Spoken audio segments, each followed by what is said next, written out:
bonsoir. J'ai beaucoup à dire, énormément à dire sur la France. J'ai que 2 minutes, donc je n'ai pas trop de temps. La seule chose que je souhaite vraiment, et aujourd'hui je pense que je suis croyante, peut-être que certains sont musulmans, en tous les cas le Dieu est le même. Vous êtes tombés aujourd'hui au milieu à Sartrouville.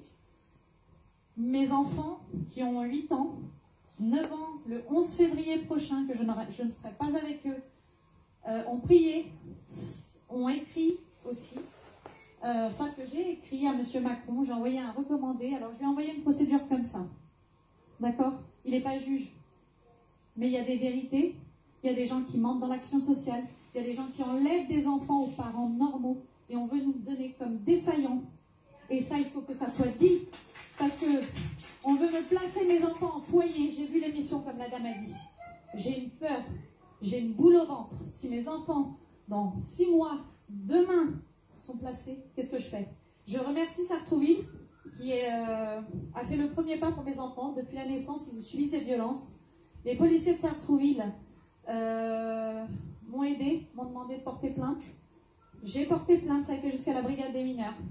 Des rapports de police ont disparu. Je le dis, peut-être que je me mets en tort, peut-être qu'on m'enlèvera mes enfants parce qu'on me demande de me taire.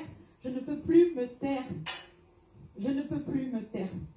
Mes enfants demandent, l'école où ils sont actuellement couvre ça. Il y a plus de 100 messages d'SOS qui sortent tous les jours. J'en ai encore reçu un ce soir. Par des intermédiaires, je donne du catéchisme le vendredi soir. J'ai 10 enfants sous ma responsabilité, à qui j'enseigne l'éducation civique, parce que c'est ça, hein. Les règles de la loi, c'est les règles aussi, normalement, de l'humain. L'humain, il n'est pas là. En France, il n'est pas là. Et quand je vois ce qui arrive aux enfants qui sont violés, mes enfants, ils sont normaux. Peut-être que demain, ils ne seront plus normaux.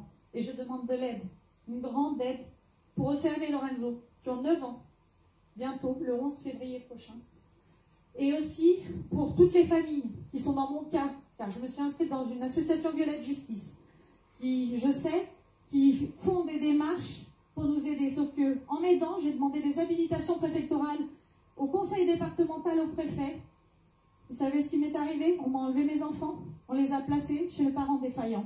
Et moi, on m'a considérée défaillante. On invente des pièces fausses. J'ai tout ce qu'il faut pour prouver que je dis la vérité, mais on ne m'entend pas. On n'entend pas Océane et Lorenzo qui demandent de l'aide, et on n'entend pas ces policiers qui ont fait une démarche et qui disaient que les preuves parlaient d'elles-mêmes. On ne les a pas vus. Donc c'était surtout pour l'aide sociale à l'enfance, pour tous ces éducateurs. J'ai une liste que j'aimerais vous remettre, parce que la situation est très longue et je ne peux pas. J'ai écrit à M. Macron et j'aimerais qu'il me reçoive en urgence, parce que je pense que je peux aider aussi en fonction de 8 ans de souffrance que nous subissons depuis leur naissance.